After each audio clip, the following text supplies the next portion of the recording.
Hello student, welcome once again in class 9 and 10 or the mathematics, the coordinate geometry that was going on. जैसा कि हम लोग पिछले class में पढ़ रहे थे, कोऑर्डिनेट ज्योमेट्री के अंतर्गत पढ़े रहे थे हम लोग पार्ट 1, पार्ट 2 पढ़े थे हम लोग। पार्ट 2 में कल का क्लास में पिछले क्लास में हम लोग पढ़े थे plotting a point on the Cartesian plane, यही पढ़े थे ना, याद है या नहीं है? चलिए उसके आगे हम लोग पढ़ेंगे थोड़ा सा। आज मैंने पिछले क्लास में बताया था कि अगले क्लास के लिए आपको डिस्टेंस फार्मूला बताया जाएगा, तो आज की क्लास में मैं डिस्टेंस फार्मूला बताऊंगा और क्या क्या कुछ पॉइंट्स हैं उसको समझिए आप लोग। आज मैं बताने जा रहा हूँ आप लोगों को पार्ट 3 के अंतर्गत में कोऑर्डिनेट ज्योमेट्री में सबसे पहला पॉइंट आज का हमारा डिस्कशन का होगा साइन कन्वेंशन चार्ट। ठीक है, मतलब क्वाड्रेंट में जो first quadrant, second quadrant, third quadrant, fourth quadrant, हर एक क्वाड्रेंट का साइन क्या होता है, मतलब एक्स एक्सिस का साइन कैसा है, वाई का साइन कैसा है, इसके बारे में जानेंगे। उसके बाद फिर मिरर इमेज के बारे में जानेंगे। ये आज मैं इसलिए बता रहा हूँ क्योंकि कल एक क्लास के अनुसार कल एक स्टूडेंट का प्रश्न मेरे पास आया कि मिरर इमेज के रिलेटेड कुछ प्रॉब्लम्स हैं, उस पर नहीं सॉल्व हो पा रहा है, तो वही मैं मिरर इमेज की आज मैं बताऊंगा मिरर इमेज का क्या होता है, और उसके बाद हम लास्ट पॉइंट डिस्कशन करेंगे इस पार्ट में डिस्टेंस फार्मूला के आधार पर। चलिए हम लोग स्टार्ट करते हैं। देखिए कोऑर्डिनेट ज्योमेट्री में साइन कन्वेंशन, जैसा कि आपको बताया गया था कि कार्टेशियन प्लेन, ये रहा आपका कार्टेशियन प्लेन, ये था आपका, इसमें आपको ये आपको बताया गया था दैट इज फर्स्ट क्वाड्रेंट, ये था सेकंड क्वाड्रेंट, ये था आपका थर्ड क्वाड्रेंट और ये था फोर्थ क्वाड्रेंट। आपको बताया गया था कि इधर जो एक्स एक्सिस है एक्स डैश, वाई एक्सिस है वाई डैश। बताया गया था आपको कि एक्स एक्सिस यहाँ पे ये ऑरिजिन से right hand side positive sign होता है एंड ऑरिजिन से left hand side negative sign. फिर वाई एक्सिस पे ऑरिजिन से अपर साइन में होता है आपको पॉजिटिव साइन और लोअर जो साइन होता है वो नेगेटिव साइन। तो वही मतलब ये कि कोई भी पॉइंट अगर हम सिर्फ पॉइंट को देखेंगे, देख के बता देना था हमको कि किस क्वाड्रेंट में ये पॉइंट हमारा है। वही है कि यहाँ पे मैंने बना रखा आपको चार्ट कि एक्सिस कौन सा एक्सिस है, एक्स एक्सिस पे होगा या वाई एक्सिस पे, ये एक्सिस का नाम हो गया। और उसके आधार पे क्वाड्रेंट, मतलब फर्स्ट क्वाड्रेंट अगर है, ठीक है, तो फर्स्ट क्वाड्रेंट में एक्स एक्सिस का साइन कैसा होता है, प्लस होता है, वाई का साइन कैसा होता है, प्लस होता है। फिर सेकंड क्वाड्रेंट में एक्स का साइन माइनस, वाई का साइन प्लस। थर्ड क्वाड्रेंट मतलब इस क्वाड्रेंट की बात किया जा रहा हो तो एक्स कैसा होता है, नेगेटिव, वाई भी कैसा होता है, नेगेटिव। तो ये थर्ड क्वाड्रेंट में नेगेटिव नेगेटिव। फिर फोर्थ क्वाड्रेंट लास्ट जब हम चलते हैं तो एक्स कैसा होता है, पॉजिटिव। देखिए एक्स कैसा फोर्थ क्वाड्रेंट में पॉजिटिव है और वाई कैसा है, नेगेटिव, तो वाई भी क्या है, नेगेटिव। मतलब फर्स्ट क्वाड्रेंट का साइन कन्वेंशन एक्स वाई दोनों पॉजिटिव पॉजिटिव हो गया। सेकेंड क्वाड्रेंट में आते हैं तो एक्स नेगेटिव है, वाई पॉजिटिव है, नेगेटिव पॉजिटिव हो गया। थर्ड क्वाड्रेंट में आ गए तो एक्स नेगेटिव है, वाई भी नेगेटिव है, नेगेटिव नेगेटिव हो गया। एंड फोर्थ क्वाड्रेंट में एक्स कैसा था, पॉजिटिव, और वाई कैसा था, नेगेटिव। तो पॉजिटिव नेगेटिव हो गया। ये वही चीज यहाँ पे आपको चार्ट में बता दिया गया है आपके सहूलियत के लिए, आप इसको नोट कर सकते हैं, मेंशन कर सकते हैं। तो पॉइंट के ये साइन कन्वेंशन चार्ट हो गया। चलिए हम लोग आगे बात करेंगे। अब ये साइन कन्वेंशन चार्ट हमारा क्लियर हो गया। अब हमारा है मिरर इमेज, मतलब कि इसी क्वाड्रेंट पे, इसी कार्टेशियन प्लेन पे अगर कोई मिरर रखा जाता है, मतलब किसी ऑब्जेक्ट का मिरर इमेज रिफ्लेक्शन। आखिर मिरर इमेज होता क्या है, इसलिए मैंने देखिए यहाँ पे आपको लिख रखा है व्हाट इज मिरर इमेज। तो mirror image of A point is just reflection. किसी भी पॉइंट का मिरर इमेज क्या है, उसका जस्ट रिफ्लेक्शन है of this point above the mirror. Mirror के ऊपर जो है उसका रिफ्लेक्शन कैसा होता है, वो कैसा दिखाई देगा, वो उसका रिफ्लेक्शन, वो उसका मिरर इमेज कहलाता है। तो मिरर इमेज में मैंने चार्ट यहाँ पे बना रखा है, इस चार्ट पे आप समझ सकते हैं और आपको कंफ्यूजन वाली कोई बात नहीं होगी। ठीक है, आपको दिमाग में एक ट्रिक नोट रखना है कि मिरर इमेज, इसी हमने देखा first quadrant, second quadrant, third quadrant, fourth quadrant. जो पॉइंट हमारा है, कोई भी पॉइंट मान लिया यहाँ पे अगर दिया हुआ है कोई पॉइंट ए है, ठीक है, ए पॉइंट तक 2 और 3 दोनों ही पॉजिटिव पॉजिटिव है। तो वही पॉइंट फर्स्ट पॉइंट क्वाड्रेंट में पॉइंट दे रखा है एक्स वाई है। सेकंड क्वाड्रेंट में तय बात है एक्स नेगेटिव होगा, वाई पॉजिटिव होगा। थर्ड क्वाड्रेंट में एक्स नेगेटिव, वाई भी नेगेटिव होगा। फोर्थ क्वाड्रेंट में एक्स पॉजिटिव, वाई नेगेटिव होगा। अब इस सारे पॉइंट का, फर्स्ट को हो, सेकंड का हो, थर्ड का हो, फोर्थ का हो, इन सारे पॉइंट्स का अगर हमको बतलाना है कि mirror image about x axis, mirror image about x axis, मतलब एक्स एक्सिस पे इस पॉइंट का मिरर इमेज हमें अगर बताना है तो क्या होगा, उसका मिरर इमेज कैसा होगा, एक्स जो है पॉजिटिव पॉजिटिव रहेगा और वाई नेगेटिव हो जाएगा। फिर मिरर इमेज अगर पॉइंट लेना है सेकंड क्वाड्रेंट का तो एक्स कैसा है, नेगेटिव, यहाँ तो नेगेटिव रहेगा, वाई पॉजिटिव है, ये नेगेटिव हो जाएगा। एक ट्रिक आप लोग याद रखिएगा कि मिरर इमेज अगर आपको एक्स एक्सिस में बतलाना है किसी भी पॉइंट का, first point, second point, third point, fourth point, मतलब कि first quadrant, second quadrant, third quadrant, fourth quadrant, इन सारे क्वाड्रेंट्स का, इन सारे पॉइंट्स का अगर हमें मिरर इमेज बतलाना हो एक्स एक्सिस पे, तो एक्स को कांस्टेंट कर देना है। मतलब एक्स जैसा है, एक्स का जो पॉइंट आपके पास जो दिया हुआ है वो वैसा ही रहेगा, उसमें कोई बदलाव नहीं करना है। सिर्फ बाई को आपको अपोजिट कर देना है। जैसे देखिए यहाँ पे बाई नेगेटिव पॉजिटिव था तो भाई देखिए यहाँ पे नेगेटिव हो गया, बाई पॉजिटिव है तो बाई नेगेटिव हो गया, बाई नेगेटिव है तो यहाँ पॉजिटिव हो गया, बाई नेगेटिव है तो ये बाई पॉजिटिव हो गया। लेकिन एक्स जैसा था पहले से वैसा ही एक्स देखिए पॉजिटिव, यहाँ भी पॉजिटिव, नेगेटिव तो यहाँ भी नेगेटिव, नेगेटिव यहाँ भी नेगेटिव, पॉजिटिव यहाँ भी पॉजिटिव।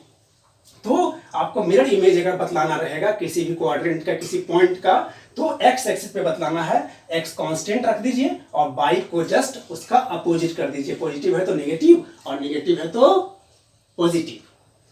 आगे अगर पूछा जाएगा वाई एक्सिस पे, ठीक है, कि वाई एक्सिस के थ्रू इस पॉइंट का मिरर इमेज कैसा होगा, मिरर इमेज का पॉइंट क्या बनेगा।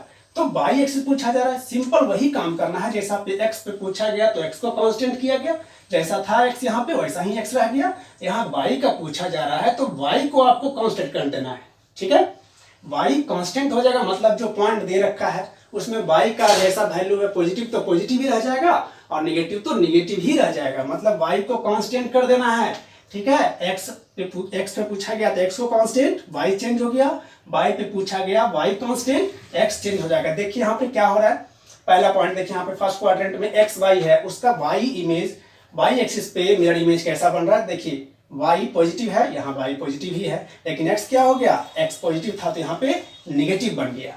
यहाँ पे देखिए वाई पॉजिटिव है, वाई पॉजिटिव ही रह गया, लेकिन एक्स क्या हुआ, नेगेटिव था, ये पॉजिटिव बन गया। यहाँ पे देखिए वाई नेगेटिव है, नेगेटिव ही रह गया, एक्स नेगेटिव था तो ये पॉजिटिव बन गया। इस तरह से आप समझ सकते हैं कि वाई कांस्टेंट हो गया और एक्स जो है वो चेंज हो गया वाई एक्सिस के लिए। और अगला हम आते हैं ओरिजिन पे। ओरिजिन पे मिरर इमेज कैसा होगा, मिरर इमेज उस पॉइंट का कैसा बनता है ओरिजिन पे। तो ओरिजिन पे कुछ नहीं करना है, बस जो पॉइंट दिया हुआ है, जो भी पॉइंट दे दिया गया और आपसे पूछा गया इसका ओरिजिन पे मिरर इमेज कैसा होगा, उस पॉइंट का जस्ट अपोजिट अगर दोनों ही पॉइंट एब्सिसा और ऑर्डिनेट दोनों ही अगर पॉजिटिव है तो ओरिजिन पे उसका मिरर इमेज दोनों नेगेटिव होगा।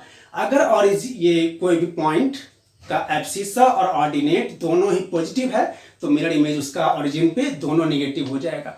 एक पॉजिटिव एक नेगेटिव तो उसका ही मिरर इमेज भी उसका जस्ट अपोजिट हो जाएगा। मतलब जो पॉइंट दे रखा है उसका जस्ट अपोजिट देख सकते हैं आप, मिरर इमेज ओरिजिन पे बनता है। यहाँ पे देखिए एक्स पॉजिटिव था तो एक्स यहाँ पे नेगेटिव हो गया, वाई नेगेटिव था वाई पॉजिटिव हो गया। इसमें देखिए एक्स नेगेटिव था एक्स पॉजिटिव हो गया, वाई पॉजिटिव था वाई नेगेटिव हो गया। ये ओरिजिन की बात है, ओके। तो इस तरह से आप लोग समझ सकते हैं। ये है आपका आज अभी मैंने 2 डिस्कशन किया और अब हम आगे देखेंगे क्या, डिस्टेंस फॉर्मूला, है ना, समझ रहे हैं।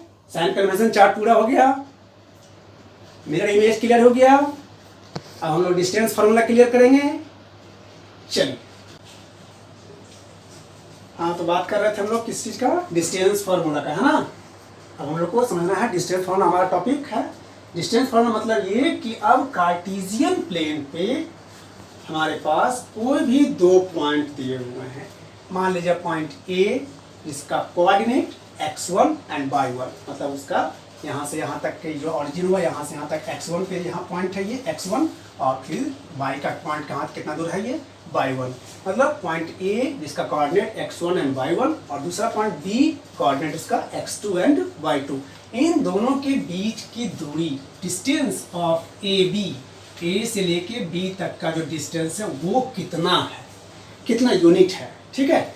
इसे हमें फाइंड करना है। तो इससे फाइंड करने के लिए हम लोग डिस्टेंस फॉर्मूला का इस्तेमाल करेंगे। हम लोग प्रूव करेंगे भी कि डिस्टेंस फॉर्मूला का आखिर फॉर्मूला होता क्या है। चलिए, इस पॉइंट को प्रूव करने के लिए हम लोग को जो काम करना होगा वो क्या करना होगा, सबसे पहले यहाँ से एक परपेंडिकुलर डिस्टेंस एक्स एक्सिस पे ड्रॉ करना होगा। ये हमारा परपेंडिकुलर डिस्टेंस एक्स एक्सिस पे हो गया, मान लेते हैं, नाम दे दीजिए कुछ भी इसका L। फिर यहाँ से पॉइंट बी से एक्स एक्सिस पे परपेंडिकुलर ड्रॉ कर देते हैं, नाम दे दिए इसका M। ये भी परपेंडिकुलर है। अब चूंकि एक्स एक्सिस पे ड्रॉ किए हैं, अब ये पॉइंट मतलब ये कि L से पॉइंट ये A जो है कितना दूर चला गया, y के मुताबिक y1 डिस्टेंस पे चला गया, और O से ये O से A तक का डिस्टेंस जो हो गया वो कितना दूरी पे है, x1 दूरी पे है, ठीक है। उसी प्रकार से हम पॉइंट A ए से इस लाइन पे परपेंडिकुलर ड्रॉ करते हैं इस तरह से, ये वाई एक्सिस के लिए। तो अब देखिए डिस्टेंस समझना है आपको कि दूरी ऑरिजिन से, ये ऑरिजिन से यहाँ तक एक्स एक्सिस पे यहाँ से लेके यहाँ तक, यहाँ कोऑर्डिनेट कितना दिया हुआ x1, इसका मतलब यहाँ से L तक का जो डिस्टेंस हो गया वो x1 हो गया, ठीक है, L तक का डिस्टेंस। और फिर M तक का डिस्टेंस कितना हो गया, कंप्लीट M तक का डिस्टेंस जो हो गया वो x एक्सिस पे देखिए कितना है, x2 दिया हुआ, तो ये डिस्टेंस हमारा x2 हो गया। अब बात हम करेंगे L से लेके M तक, इसका नाम कुछ दे दीजिए LM N हम बात कर देते हैं, N नाम दे दीजिए। तो A से लेके N तक का डिस्टेंस कैसे हम प्राप्त करेंगे, A से N तक हमको कैसे मिलेगा कि आखिर इसका दूरी कितना हुआ। यहाँ से O से L तक तो हमने देख लिया कि x1 है, O से M तक हमने देख लिया x2 है, तो A से N तक का डिस्टेंस कितना होगा। तो A से N तक का डिस्टेंस निकालने के लिए अगर हम O से M, OM में से OL को माइनस कर ले, हटा लेते हैं, OM से OL को अगर हटा लेते हैं तो बचता क्या है, N बचता है, मतलब LM बचता है। तो मतलब ये कि यहाँ पे यहाँ से लेके यहाँ तक का डिस्टेंस हो गया OM कितना पूरा है x2, और मतलब लिख दिए हम x2 हो गया, और OL कितना है x1, उसमें से माइनस हम x1 को माइनस कर लिए, तो ये डिस्टेंस हो गया AM के बराबर। उसी प्रकार से अब हम बात करेंगे यहाँ पे A से लेके L तक हम y एक्सिस पे चल रहे हैं, अब हम y पे कोई पॉइंट होते जा रहा है, पॉइंट 1 2 3 4 5 6 होते जा रहा है, मतलब A पॉइंट तक के y कितना दूर है, ये y1 लिखा हुआ है कोऑर्डिनेट उसका, तो y1 मतलब ये हो गया कि यहाँ से लेकर के यहाँ तक का जो डिस्टेंस हो गया वो y1 हो गया डिस्टेंस। अब हम पॉइंट B के बारे में चर्चा करेंगे, तो B कितना डिस्टेंस हो गया, इसका कोऑर्डिनेट देखिए, इसको y2 लिखा हुआ है, तो B का डिस्टेंस जो हो गया x एक्सिस से वो कितना हो गया, y2 हो गया। चलिए अब फिर इसमें यहाँ पे पार्ट बच रहा है B से लेके N तक, तो B से N तक को कैसे निकालेंगे हम, B से N तक कंप्लीट MB में से अगर हम AL को मतलब MN को माइनस कर दें तो बचेगा क्या, BN बचेगा। यही चीज हम यहाँ पे लिखेंगे, y2 में से ये पूरा y2, उसमें से ये y1 माइनस कर लेते हैं तो हमारे पास BN निकल जाता है। चलिए हम इसको प्रूव कर रहे हैं। अब आपको दिखाई दे रहा होगा कि यहाँ पे जिस प्रकार के परपेंडिकुलर डाला गया था, इधर से परपेंडिकुलर डाला गया था, ये परपेंडिकुलर। अब आपको दिख रहा होगा यहाँ पे एक ट्रायंगल बन रहा, फॉर्म कर रहा है ANB, एक राइट एंगल ट्रायंगल फॉर्म कर रहा है। तो राइट एंगल ट्रायंगल जब फॉर्म कर रहा है तो राइट एंगल ट्रायंगल की बात जैसे ही की जाती है, वहाँ पे आपको याद आते हैं मैथमेटिशियन हमारे पाइथागोरस जी, पाइथागोरस थ्योरम वहाँ पे लागू हो जाता है। और पाइथागोरस थ्योरम के आधार पे आप लोग शायद पढ़े होंगे कि हाइपोटेनस का स्क्वायर जो होता है वो परपेंडिकुलर का स्क्वायर प्लस बेस के स्क्वायर के बराबर होता है। यही चीज साबित किया गया था पाइथागोरस जी के द्वारा, ठीक है। तो अब इसी के आधार पे हम लोग काम करेंगे। यहाँ पे ANB एक राइट ट्रायंगल बन रहा है, तो अब हम कहेंगे शॉर्टली में, अभी तो मैंने आपको यहाँ पे डिस्टेंस दिखा दिया कि डिस्टेंस क्या है, हर एक का डिस्टेंस हम ले लेंगे, लिख देंगे यहाँ पे प्रूफ में कि किस प्रकार से हम लोग काम कर रहे हैं ट्रायंगल के लिए। आपके पास पॉइंट कौन कौन से थे, पॉइंट A है, उसका कोऑर्डिनेट कितना है x1 and y1, and point B x2 and y2 are 2 points whose distance we have to find। Okay, तो अब हम कहते हैं इस ट्रायंगल में हम कहेंगे कि कंस्ट्रक्शन कुछ किया हम लोगों ने, हमने कुछ कंस्ट्रक्शन किया काम करने के लिए। सबसे पहला कंस्ट्रक्शन क्या किया, तो ज्वाइन AB को हमने ज्वाइन कर लिया A से B तक। उसके बाद क्या किया हमने, ड्रॉ A से L, AL परपेंडिकुलर किस पे, OX पे डाला गया है, OX पे। और क्या परपेंडिकुलर डाले, BM परपेंडिकुलर डाले किस पे, वो भी OX पे डाले, OX पे। और एक परपेंडिकुलर ड्रॉ किए हैं AN किस पे, BM पे, तो AN परपेंडिकुलर डाला गया BM पे। इतना काम हो गया हमारे पास। नाउ अब आपके पास बन गया इन ट्रायंगल ANB, इस ट्रायंगल यहाँ पे ट्रायंगल बन गया। इस ट्रायंगल का हर एक साइड हम लोग यहाँ पे देख चुके हैं, बना चुके हैं कि कितना कितना आ रहा है। हर एक ट्राइंगल का हम जो ये डिस्टेंस जो है उसको पहले लिखेंगे। यहाँ पे क्या है हम बता देंगे। हेयर ए एन किसके बराबर मिलेगा, तो ए एन जो है वो एल एम के बराबर होगा, एल एम के बराबर होगा। एल एम कितना है, तो एल एम हमने दिखाया था कितना, x2 माइनस x1, तो ये किसके बराबर हो गया, x2 माइनस x1 के बराबर हो गया। मतलब ए एन जो हो गया वो x2 माइनस x1 हो गया। फिर हम बात कर रहे हैं बी एन के बारे में चर्चा करेंगे। तो बी एन कैसे मिलेगा हमें, बी एन जो है वो कैसे मिल रहा है, तो पूरा बी एम में से एम एन को माइनस करना पड़ रहा है, ठीक है। तो हम यहाँ पे लिख देंगे B M minus M N, ये लिख देंगे। तो B M minus M N हमने किया था यहाँ पे, B M minus M N, तो कितना मिला था हमको, y2 minus y1 equals to y2 minus y1, ये हमारा बी एन हो गया। तो बाई पाइथागोरस थ्योरम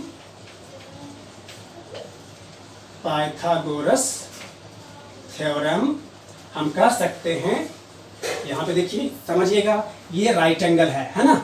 जब ये राइट एंगल है तो इसके सामने का जो साइड होगा वो क्या होगा, हाइपोटेनस होगा, और एक परपेंडिकुलर ये हो गया, ये इसका बेस हो गया। ओके, तो हम लिख सकते हैं A B square equals to, Pythagoras theorem से A B square equals to A N square plus B N square, A N square plus B N square. हमको तो निकालना था ए बी स्क्वायर, नहीं निकालना है, हमें क्या निकालना है, ए बी निकालना है, ए बी का डिस्टेंस निकालना है। Thereafter A B equals to, मतलब क्या, स्क्वायरिंग हमको हटाना है। तो एक लाइन हम लिख देते हैं, squaring both, square root both side, apply square root both side, हम लोग को मिल जाएगा A B equals to under root A N square plus B N square. This implies, मतलब ए बी क्या हो गया आपका, A B equals to under root, अब ए एन कितना हमारा, x2 माइनस x1, हम यहाँ पे लिखे x2 माइनस x1 का होल स्क्वायर हो गया, and plus B N square, B N कितना है, y2 माइनस y1, तो y2 माइनस y1 का whole square, that will you required distance of A B. ये आपका फॉर्मूला तैयार हो गया। A B equal to A B का डिस्टेंस कितना हो गया, under root x2 minus x1 का whole square plus y2 minus y1 का होल स्क्वायर, ठीक है। अब इसी फॉर्मूला के आधार पे हम लोग कुछ प्रॉब्लम्स को सॉल्व करेंगे अगले वीडियो में, ठीक है। पहले इसको समझना है आप लोग को, और उसके अनुसार फिर हम प्रॉब्लम सॉल्व करेंगे। अब कुछ प्रॉब्लम सॉल्व करने के बाद तब अगला पार्ट हम आपको बतलाएंगे अगले वीडियो में। कोऑर्डिनेट ज्योमेट्री भी हमारा पूरा खत्म नहीं हुआ है, तब तक के लिए आप लोग वीडियो को देखते रहिए, सब्सक्राइब कर लीजिए चैनल, और ओके बाय।